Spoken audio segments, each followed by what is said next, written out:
Nork bere buru onartu behar duela diote esloganek, baina nola begiratzen dio gizarteak argaltasunaren kanonean sartzen ez denari. Gimnasioz, dietaz eta abarrez beteta dauzkagu agendak, berdin iragarkiak eta sareak. Zer dago horren atzean, nola eragiten digu horrek? Gaiaren lokatzetan murgiltzeko gurera ekarri ditugu Leire Murgialdai, Maili Etxeberria eta Jokin Pedreño. Ongi etorri, beste behin, Zulora, has gaitezen.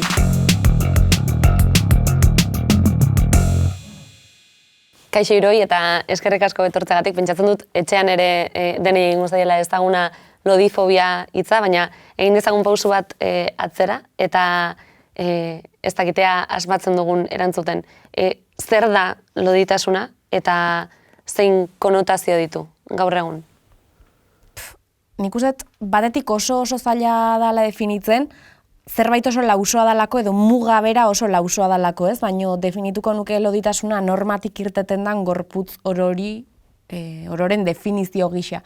Eta bai azpimarratuko nukela ez dala sentimendu bat, ez? Askotan daukagulako joera handia esateko eske gizena sentitzen naiz, ez? Eske gizena ez da zoriontsu edo ez da haserre. Gizena da adjetibo bat, ez da, ez? Sentimendu bat, eta hori garrantzitsua iruditzen zait, ze hizkuntzak ere eragina handia dauka hontan. Eta horri gehituta, lodifobia zuek nola definituko zenukete edo zer sartuko zenukete hitz horren barruan? Azkenean ez dakit, gizarten oro gertatzen den zerbait ez, arau bat zehazten da eta arau hortatik ateatzen den edozer baztertzen dugu. Orduan, lodifobia azkenean izango litzateke, gorputz lodiek jasaten duten zapalkuntza, jasaten duten indarkeria, bakarrik lodi izateagatik, horrek konponente pilo bat ditu. Bai, nik ere horrela definituko nuke lodifobia, Magda Piñeroren hitzetan, ez da. Esango nuke lodiok lodi izateagatik, zuk esan duzun bezala, ez, jasaten dugun zapalkuntza dela, baina rekalkatuko nuke baita ere, indarkeria bereziki gorputz lodiek sufritzen dugula, naiz eta lodifobia gorputz guztiek pairatu dezaketen zeharka. Eta uste dut gainera hori ez, oso harremanduta dagoela bereziki hiru ardatzekin, osasunarekin, moralitatearekin eta baita ere estetikarekin. Eta ezinbestean oinarriak ere, beste zapalkuntza batzuekin oinarriak nahasten edo zeharkatzen direla, kapitalismoarekin erabat, arrazismoarekin edo kapazitismoarekin adibidez. Jarraituko dugu aipatu dituzuen gaietan sakontzen, baina lehenengo gure ohiko kolaboratzailea kalera bidali dugu, eta uste dut oraingoan ez duela mikroa askatu. Zure txanda, Portillo. Mundu hontan fobia asko daude, eta horietako bat lodifobia da. Badago jendia gorto duna gizena egoteatik bakarrikan, eta beste batzuk jarrera lodifoboa dituzte. Inkonsienteki? Igual, baina dituzte. Ni lodia nao, bai, baina zue badaka, zue originalo izatea, ez? Zenbat aldiz entzun berri izan dut, eta ume hori naizko? Edo, eske zu hola egon da? Hola nola, 250 gramo jetxituta azkenengo biletetan. Honenian nao!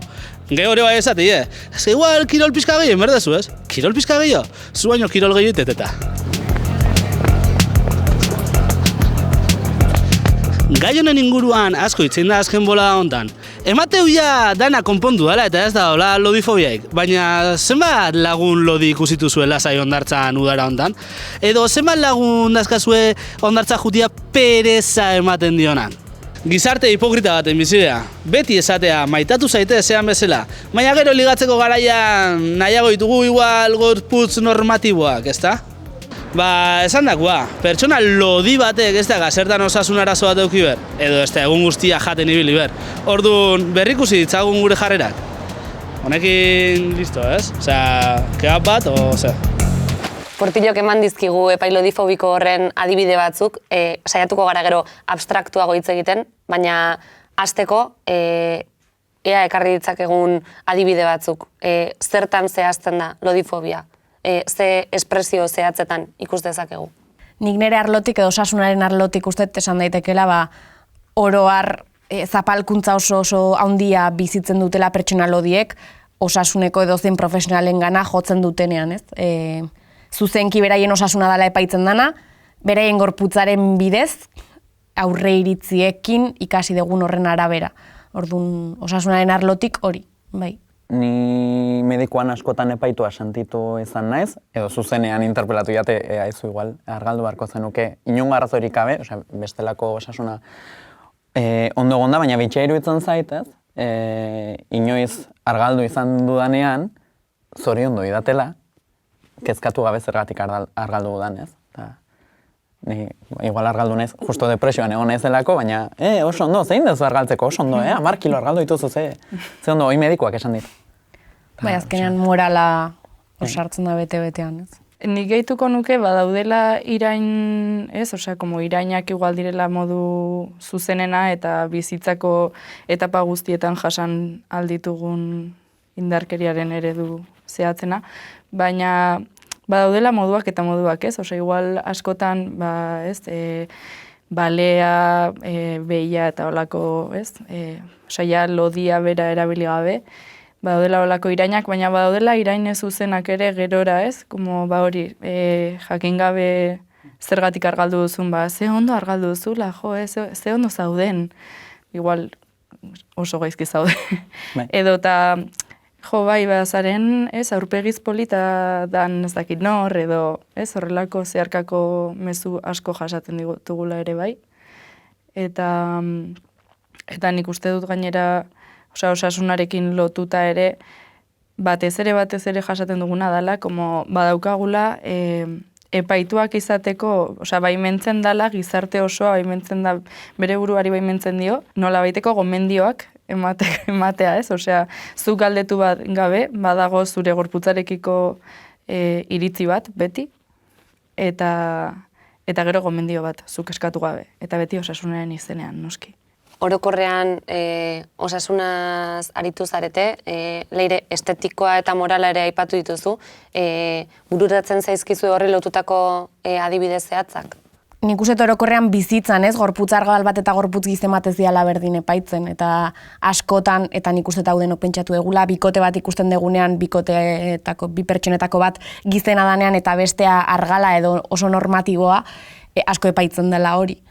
Eta uste aplikagarria dela hori bizitzako edozein arlotan, ez? Bai, ni morala esaten unean ere ari nintzen, inkluso batzuetan hitzez adierazi ezin dugun horri, baina ez, gure iruditegi internoan badagoena, ez? Eta askotan niri tailerretan eta hola gustatzen zaidan galdetzea, esaten da, zer gertatuko litzateke bihar lodie edo lodiago esnatuko bazina, ez?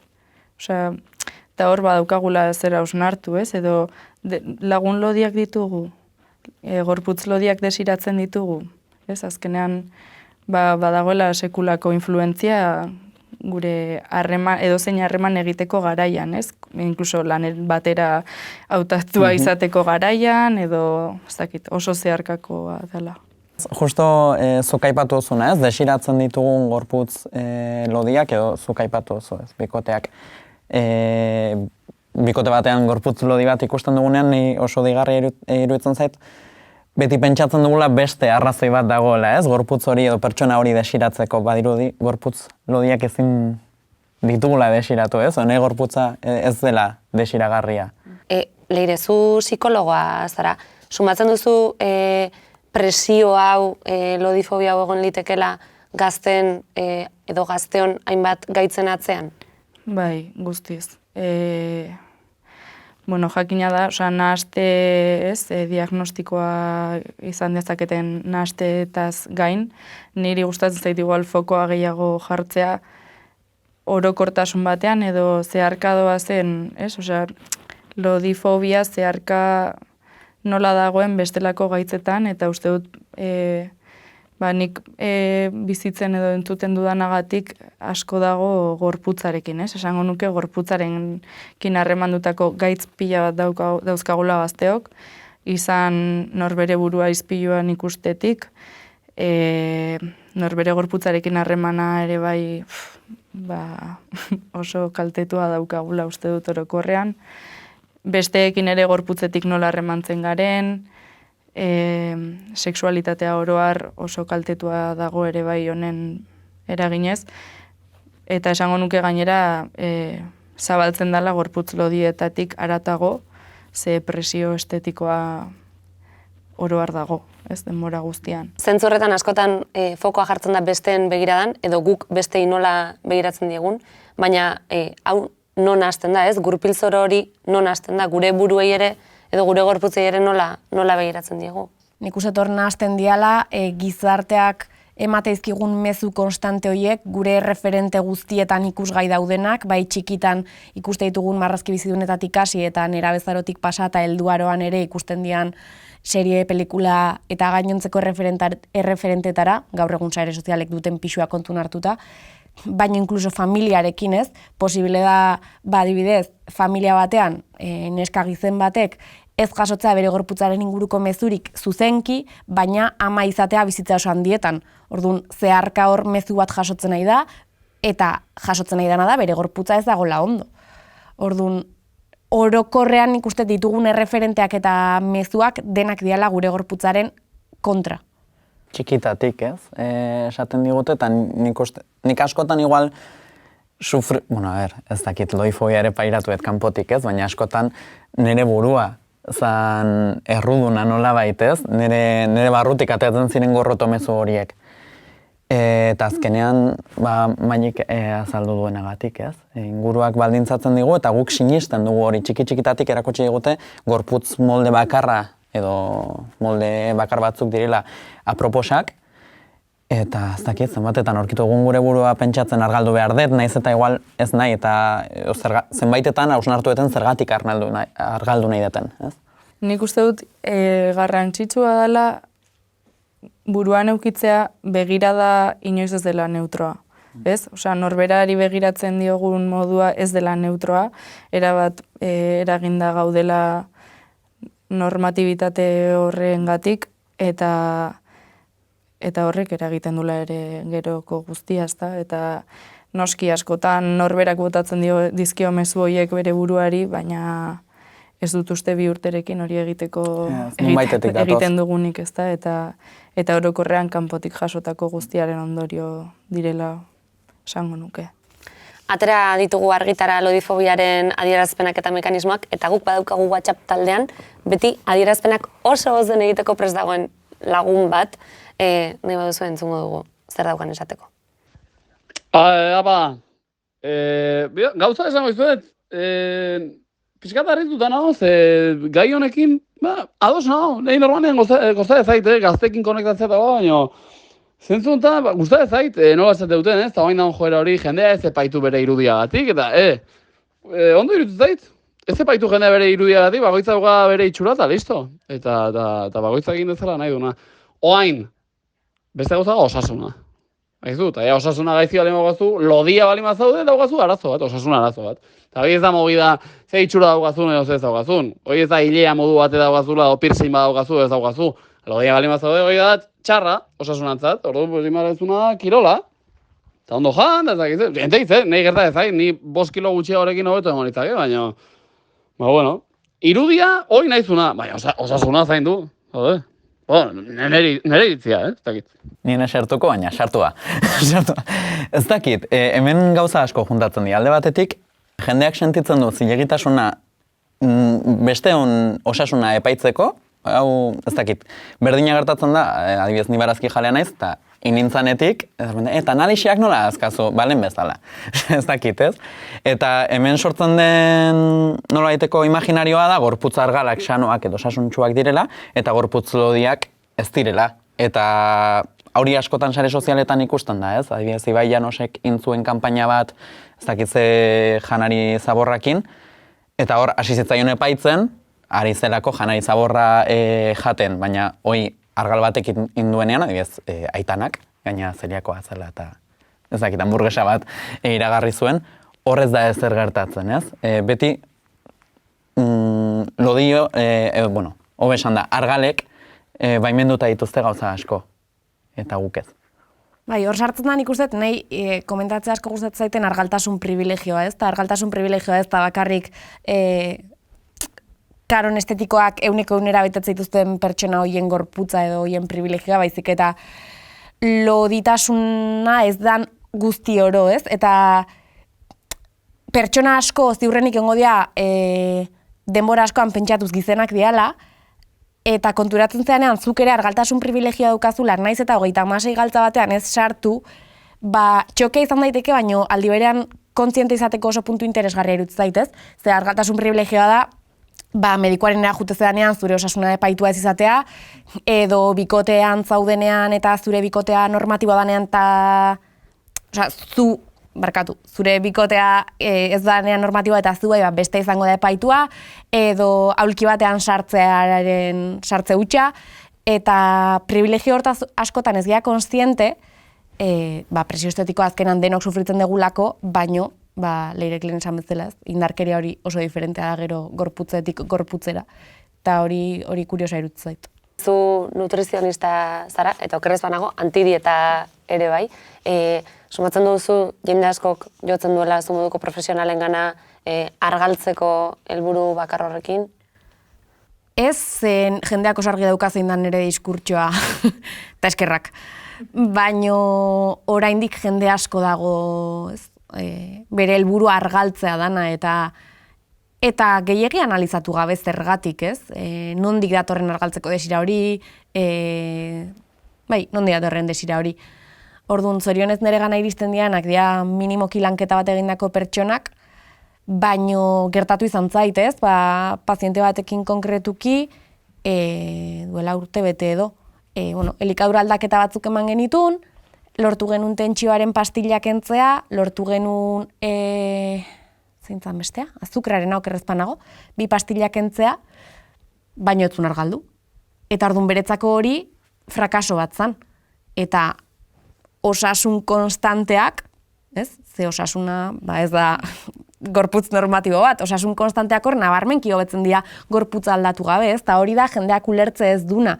Zure osasuna, eta nahi egia da osasuna baino gehiago gustatzen zaidela ongizate kontzeptua, ze uste dut gaur egun inorrez dagoela 100% osasuntsu eta osasun ez horren baitan ongizate bat topatu behar degula, eta ongizate bat badala, 2 pastilla egunero hartzen zenitunak kendu ahal izatea, ez? Baina ez dugu hori baloratzen.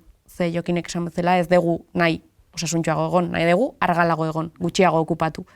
Eta hor lanketa handia dago hendikan niteko. Askotan gure osasunagatik kezkatzen direnean, eta hau defekto profesional pixka bat, baina osasun mentala nun geratzen da, ez? Hori gai ipatu behar honekin. Orduan, gure osasunagatik, baina gure irudiagatik zuk esan duzun bezala kezkatzen dira, edo kezkatu, edo ez dakit kezka den. Inkomodatzen dira, ez? Baina atzean zer dagoen inoiz, nik behintzat niri inoiz ez diate galdetu. Zer dela eta epoka txarra pasa duzu, izan daitekela gainera ezer ez eukitzea eta besterik gabe plazerragatik zeizu bat aldiz potoltzen gara oporretan, ez? Osea, oporretan jendea loditu egiten da zergatik lasai gaudelako, jatea gustatzen zaigulako eta barrez. Orduan, badu estresetik eta antsiedadetik zer ikusi handia badu, bintzat. Askotan, igual, ezin dut kirolarik egin, edo ezin dut, dieten kasuan, zu dieten aurkakoa zea, eta egia jende askok behartzen dula bere burua dieta egitera, eta azkenean, igual argalduko da, ez dakit osasuna hobetuko duen ala ez, baina osasun mentala hor, pikutara bialtzen nahi da. Eta gero ere medikuntza, osasuna, osasungintza, medikuntza arlotik, uste dut kritikatu behar dugula ere bai, zein dan begirada, ez? Osea, begirada dago oso banakakoaren gan jartzen da fokoa, erantzukizuna beti zurea da, zu lodi zaude, lodi egon nahi duzulako, beti aldatu ditzakezu gauzak, beti argaldu dezakezu, ez? Eta gainera hortara gonbidatzen gaituzte. Niri inoiz ez dit mediku batek galdetu ea ondo nagon daukadan pisuarekin eta daukadan itxurarekin eta argalduan nahi duan edo ez, ez? Beti dago inposaketa bat, zeharka, implizitu edo esplizituagoa, baina, hori, ez dago legitimidaderik aldatzeko, baina era berean, ez, bukle bat da, era berean zurea da erantzukizuna. Eta beti oso individualista. Askotan entzun dizu zuri dietaren kultura kontzeptua ere, ez dakit, azaldu nahi diguzun edo lotu nahi duzun aurreko galderarekin. Bai, nik uste guztiz lotuta datorrela, ez? Dietaren kultura azkenean da presio estetiko hori justifikatzeko osasunak daukan diskurtso hori. Hau da, moralitate bat eraikitzea bai elikagaien gain, bai gorputzen gain, Eta azkenean, hori, sinpleki esan da, gorputz argalak hobeak dira, barazkiak hobeak diren modu berean, eta ranking bat sortzen da, ez? Eta orduan, moralki hobeak izango dira pertsona argalak, eta estatus altuago aukiko dute, eta bar, eta horrek ekartzen du gero, zapalkuntza guzti hori gizartean dagoena, presio estetiko horrek indartzen duena, bai, azkenean da nik uste presio estetikoaren diskurtsoa, baino osasunera munduko kakotxu guztien artean eraman da. Anarik kantatzen zuen, badagoela tristuraren industria bat, ez dakit ikusten duzen badagoela lodifobiaren industria bat, edo bestela esan da, hau guztia sustatzeak nori egiten dio mesede, nork ateratzen du hemendik etekin ekonomikoa. Jende askok irailean eta urtarrilean errutinara bueltaren aitzakiarekin betiko dieta hegemonikoiei jartzen dituzten profesionalek,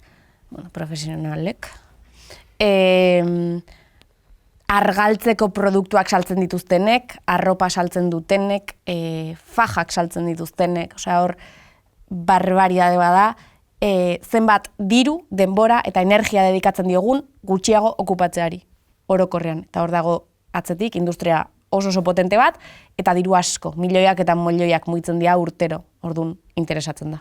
Beti esaten da, ez dakizenek esaten duen, okerrez banago Latinoamerikako Raquel Lobatonek, baino igual oker nago, baino beak emakumeetaz hitz egiten du, emakume bat kapitalismoari interesatzaiola bere gorputzaz kezkatuta egotea, ze bere gorputzaz kezkatua dagoen bitartean ez dala gizarteko arazo ez kezkatuko, eta beraz ez dula horren inguruan borrokarik egingo, ez? Nahiko lan daukalako bere gorputzaren kontra borrokan, eta ez da kasualidadea. Zergatik lodifobiaren industria eta ez argaltasunaren industria. Osea, beti ere, igual da nik etengabe borrokatu nahi dudana, baina da fokoa non jartzen dugun. Eta berriro zeinek ateratzen duetekina, mailika esan duenez pila bat jendek, gimnasioak astu zaizkizu. Arrazoi. baina bai, osea, inkluso mediku pribatuek, osea, ez? Osasunera bideratzen diren zerbitzu pribatu pila bat, publikoek ere pentsatzen dut egin batean. Baina bai, osea, uste dut importantea dela, argaltasunaren industria deitzea ere bai, ez? Beste ertzat zabalduko diogu orain gaiari, eta horretarako Leo Beriberi bidali dugu kalera iritzia jasotzera. Aurrera, Leo. Lodifobia ez da hitz abstraktu bat, gure buruan eta gure begiradan sartuta dago, eta gehiago gutxiago denoi eragiten digu. Baina, danoi berdin? Zertan aberitu izan duzu argaltasunarekin lotutako presio hori?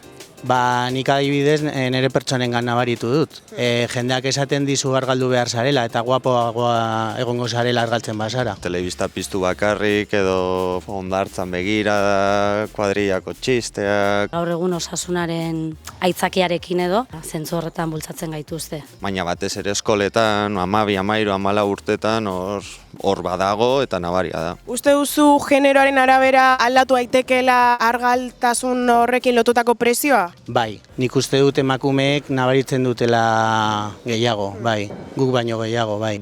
Erropa dendetan bakarrik ikusten da edo zein iragarkitan. Gizonari esaten zaio, jantzi polit edo nahi duzun bezala, eta emakumeari esaten zaio jantzi nahi duzun bezala, baina taila hauen barruan. Emakumeengan agian dago nola kanonban bete eta argala izatea, zintura tal, eta horrela, eta gizonengan igual gehiago muskula ukitzarekin eta horrela.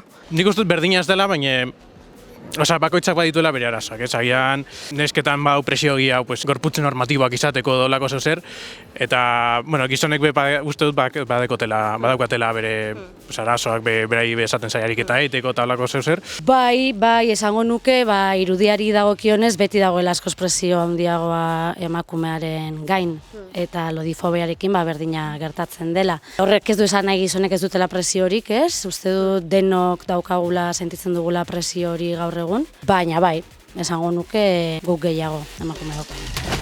Lehen aipatu duzuen gaiari segide eman dio Leok ere, generoaz hitz egin da, edo bestela galdetuta, zenbateraino baldintzatzen du gai hau generoak? Asko. Era bat? Bai, egia da gaur egun, lehen aipatu ezun crossfita, eta horrek ere eragindula presio estetikoa nabarmenki handitzea gizon cis heteronormatiboetan, baino alare ustet, historikoki ez, emakumeak eukidun presio asko altuagoa izan dela, emakumeok, eta orokorrean genero disidenteek gehiago sufritzen dute, gizonek baino, ze justifikatu behar dute etengabe existentzia, nik ustet. Bai, nik ere uste dut bideotan ez dela aipatzen, ez? Osea, bitartasun horretatik haratago doazen hainbat eta hainbat identidadeengan are handiagoa dela zapalkuntza, edo zapalkuntzen gehiketa bat egiten dela, hobe esan da. Eta argi dago, bikote heteronormatibo baten barruan eman daiteken lodifobia egon daitekela, baina zer esanik ez pertsona trans bat ez bitar batek justifikatu behar duena 3 aldiz, ez? Justifikatu behar dana, zenbatetan lotudan boieren arteko harremanak lodi egotearekin ez garelako desiragarriak, ezta?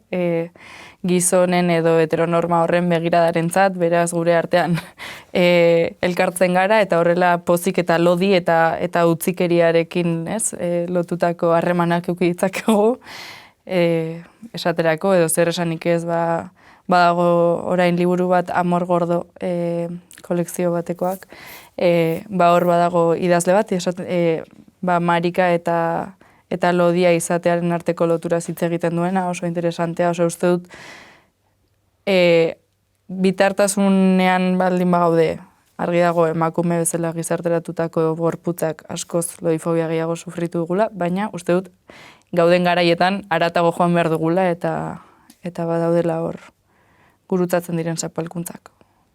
Modu individualean begiratuta askotan bultzatzen dena da konponbide argaltzea izango litzatekeela, baina modu kolektiboan pentsatuta edo gizarte moduan zer da aldatu beharko genukena?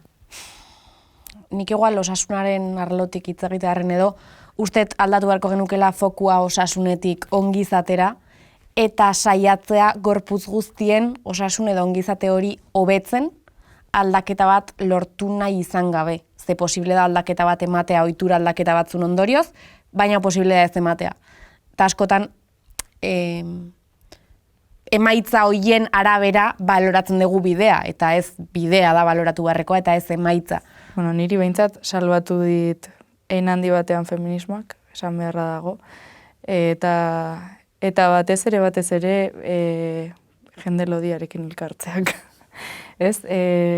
Osea, gu bagabiltza ezin kabiture deitzen den kolektibo batean gauzatxoak egiten eta jende lodiarekin elkartzea gure burua sexy ikustea, gure burua parregitea batzutan, gure artean elkarri lorzak ikutzea edo ez, sekulako, osea, kriston zera da osatzeko, bide oso ona, eta beharrezkoa uste dut, osea, berdinekin egotea eta berdinekin zauri horiek sendatu alizatea eta berdinekin ahaldundu alizatea. Nik pertsonalki eskertuko nuke gizartearen erreparaziorako bide bat, ez? Osea, bai eskertuko nuke LH Laun lodi lehenengo aldiz esan zidanaren barkamena, baina baita ere eskertuko nuke telebistan beste gauza batzuk ikusi alizatea edo serieko lodia ez izatea bakarrik lodia eta bere arazoak ez izatea ez ligatzea edo mendira ezin igotzea baizik eta ez dakit bere lagun argalak daukan arazo berdina ukitzea. Zuk aipatu duzu, ez? Askotan konponbide individualtzat hartzen dugula argaltzea, baina ez dut uste inolako konponbiderik denik. Azkenean zuk harreman txarra baldin bakazu zure gorputzakin, zure itxurakin, argaltzen ez dezu ezer konponduko, ez? Eta oso interesgarria iruditu zait Leirek esan duena, eta nola lantzen den kolektiboan, eta adibidez aipatu zu, ez? Gure gorputza sexy aurkitzea hori badirudik gorputz batzuek ez dutela inolako zilegitasunik. Ni gogoan dut, noiz izan zen lehen aldia ispiluan begiratu eta gorputza polita aurkitu edo iruditu zitzaidanean, ez? Eta izan zen iaz. Osea, ez da asko pasa. Orduan, nik uste dut ikuspegia aldatu behar dela, zergatik argaldu nahi dugu, ez? Zeren bila gabiltza? Ez da ispilura begiratu eta ez bakarrik hori, osea, juergoan egon eta ligatu nahi eta aktiboki gorputz lodiak ligatzen dunean, zer, ez? Ze sentsazio ematen du kanpotik, ez? Como, ausarta. Zergatik. Bai, badirudi. Ausartaren horri bere badagola, ez? Arropa provokatiboa jartzen dugunean, edo hori da, ez? Como, de repente, biktima izatetik, edo, bueno, egia esan ezakit biktimaen, edo, nik uste dut dagoela hor, como polarizazio bat oso handia dela, como, edo ikusezina gara, molestatzen dugulako, eta, ez, como, ez gara desiragarri, ez gara importanteak, ez gara, lehendakariak ez da lehenengo planan agertzen garen gorputzak, baina gero de repente alduntzen garenean eta sexy jartzen garenean, edo inkluso tripa edo danalakoa ikusten zaigun arropa bat jartzen dugunean, edo jokabidez gauza potenteak egiten ditugunean. De repente, como ze ausarta, kriston jefa da, ez dakizer, ez? Eta pasatzen gara idealizazio batera, nun ze ausarta, zergatik ni ausarta naiz eta beste gorputz bat, ez? Asumitzen delako, ez? Gorputz horiek ezin dutela hori egin. Bai menik gabeko gorputzak direlako, ez? Gauza batzuen aurrean. Eta pixkat ridikulazatzen delako ere, bai.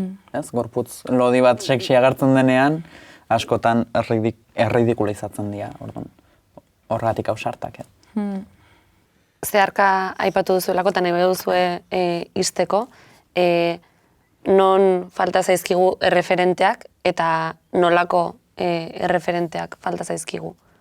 Erreferenteak falta dira orokorrean, munduan, ez? Bai fikzioan eta bai fikziotik kanpo.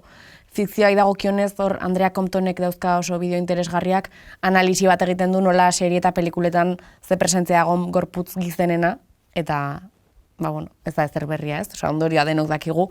Baina, oso esanguratsuak dira, jendeak ikus nahi baditu edo, oso esanguratsuak eta hortik kanpo, zenbat eta zapalkuntza gehiago jasan, orduan eta atzerago den gozea, edo urrutiago den gozea lehen planotik.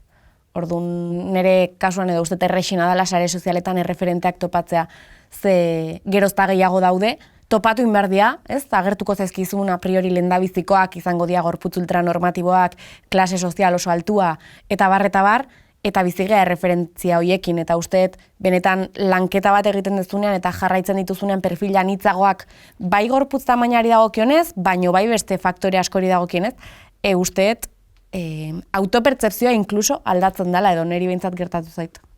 Bai, nik uste dut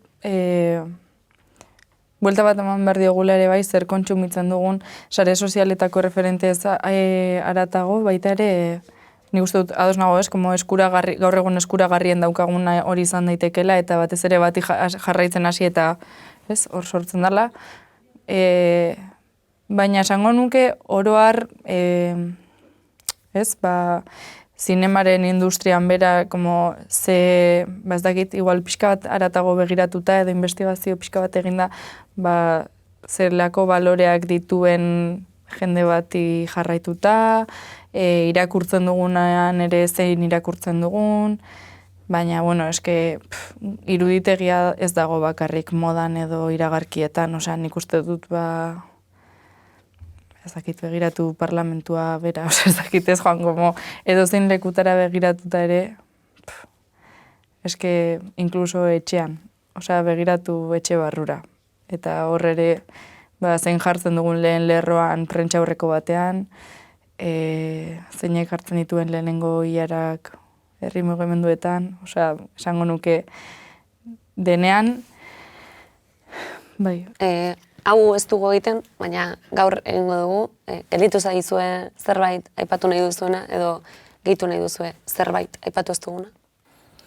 Bai, nik behintzat adibidez, lehen aipatu dugu, gorputz batzuek badutela zilegitasuna gehiago, ez dakit, haien itxurakin gehiago jolasteko edo, aipatu dugu Sam Smith, ari, zaizkiela baimentzen gauza batzuk, eta beste gorputz normatiboi baimentzen zaiela, eta nik neuk hori ere pairatu, ez azkenean nik harriak enazela gizona, ez bitartzat dut neure burua. Baina saiatu nahi zenean, maskulinitatetik ateratzen edo itxura fisikoari dagokionez, enaiz gai izan, ez? Nolabait ez diot baimentzen neure buruari horrekin esperimentatzen, ez? Bestelako arropak jantzen, edo eta usteet jende askori gertatzen zaiola hori. Azkenean zailagoa dela, besterik gabe ez, osea, zapalkuntzen eragin bat dela, eta asko zailagoa dela jokatzea niri gertatu zait, osea, gorputz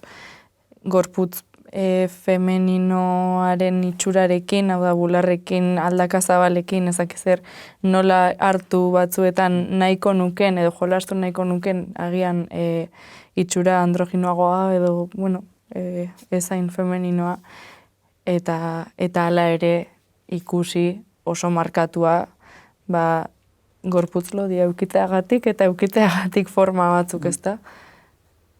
Bai, zaila da. Bai, eta azkenean, topatzen neure burua erosonera joten, ez? Bueno, baita ere ze aukera dituzulako, ezta? Osea, hor ere badagoatzean ze taiak dituzun jokatzeko itxurarekin, generoekin. Nik hor ez dauka inungo zer ikusirik, baino bai usteet lodifobian kontuakin, Instagrametik bai iristen zaizkitelako mezuak, baino baita ere inguruan ikusten detelako, ez? Azteko, aipatu dan tripa sartzearen horrekin, emakume askok topatzen dute, lehenbizikoz bizitzan beraien tripa erlaxatuta haurdunaldian. Lehendabizikoz. Eta haurdunaldira iristeko pasatia, ezagit, batzu urte gutxiago, beste gehiago ez, baina lehenbiziko aldiz esatea, erlaxatuta nago, eta ze hain txikitatik dator oso insitu edo, oso zean daukagula, oso barneratua.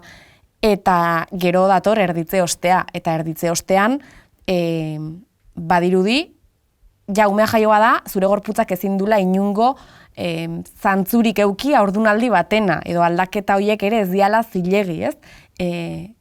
Baimentzen dia bakarrik, haurdun egon, eta handik hilabetera, gorputza guztiz errekuperatu, ze errekuperatu hitza bera ere nahiko iruditzen zait, baino baliatzen dira segituan errekuperatzen dian gorputz horiek, eta tripa segituan leun eta lau gelditzen zaien gorputz horiek, ez? Eta aldiz, haurdunaldi baten ondoren gorputza aldatzen dalako, gorputzaia lodiago gelditu zaizu, edo ez lodiago, baino forma ezberdinarekin, eta hori ere pila bat epaitzen du gizarteak. Orduan, uste gaina bereziki gara izaurgarri bat izan da, hormonen kontuagatik eta, irutzait oso puntu kritikoa emakume zis baten bizitzan, ematen bada, klaro. Nik gehituko nioke horren begiradari ere bai, azkenean esan duzun bezala emakume zis baten bizitzan dela ez, eta nik neuk pairatu dut como ginekologian edo galdetu dudanean ezu, eta haurdunaldirako ze aukera daude, ze boiera bezala ez. Lehenengo pausua argaldu, ez? Osea, como neurtua dago eta arautua. Ez baldin badukazu pixu batetik berako zera, ez dago aukerarik ezara sartzen gizartean. Eta gero ere uste dut, interesantea iruditzen zait, esaten duzunean ez, erlajatzearen zera, datu hori, eta etortzen zait burura, hainbeste, etortzen zaidan iruditegia ere, haurdunaldiarena, da tripa polita, ezta? Eta, berriro ere, baimendutako haurdunaldi baten itxura, ezta? Ez dut irudikatzen, ez dakit nola baiteko morbosidade bat ateratzen zaion pertsona bat, edo ez dakit emakume hietxu baten itxura, edo titi bakarreko emakume baten itxura, ez dakit, osea, etortzen zaitere oso, nola bait, hanka estuak oraindik mantentzen dituna, aurpegia ondo, osea, como gran hori gabe, nolabait apaindua, moderna, osea, bira ez, osea, iristeko lehen aldiz tripa erlaxatu aukitzera ere, zenbat gauza bete behar dituzun, ezta? Honekin amaituko dugu gaurkoz, eskerrik asko hiruoi etortzearren, espero dut etxekoi pixkat burua astinduko zeniotela, nire bintzat epan didazue ze pentsatua, eta zuei, bi aste barru ikusiko dugu elkar, bitartean, zaindu.